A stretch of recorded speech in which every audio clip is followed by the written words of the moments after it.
as my mother died and as I spent time at home with the friends, speaking at the funeral, and reflecting upon what her life meant and what her marriage meant, the depth of the connection between them and the love that they felt for each other, the devotion that she had to him in tending to his illness was extraordinarily profound. And in fact, it featured prominently in the memories of many of the people that are still in the community and prominently in the story of this community as it grew and aged and matured.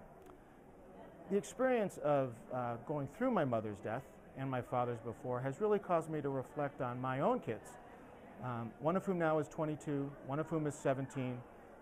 We're so proud of them. We've raised them to travel the world, to be open-minded. They don't show prejudice. They have a wide range of friends, and they learn from these deaths and from the communities around them what it means to be part of a community, what it means to be loving towards each other, to be loyal, to be devoted, and to be married. And the thought that either one of them would go through life, and as I hope they do, find someone that they love, someone that will tend them and that they will tend, and that at that point, at that very moment, they will be prevented from forming a bond of marriage, from declaring themselves and getting access to this institution of marriage by the very government of our own country, the state where we have chosen to raise them, is just, it's deeply offensive to me, and it runs counter to what I think we have learned and reflected upon over the last few years. My son, who's 17, he's a young man, and has recently shown his very first interested in politics and in issues. And the way he did this is he declared to me the other day, "Dad, your generation has fucked everything up."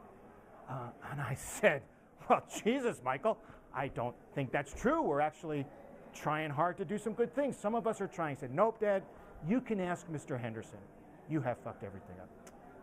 And, you know, in a lot of ways he's right, but in a lot of ways there's still some things that our generation can do. And this one, I think, is one of them. So I'm going to sign the Marriage Equality Pledge.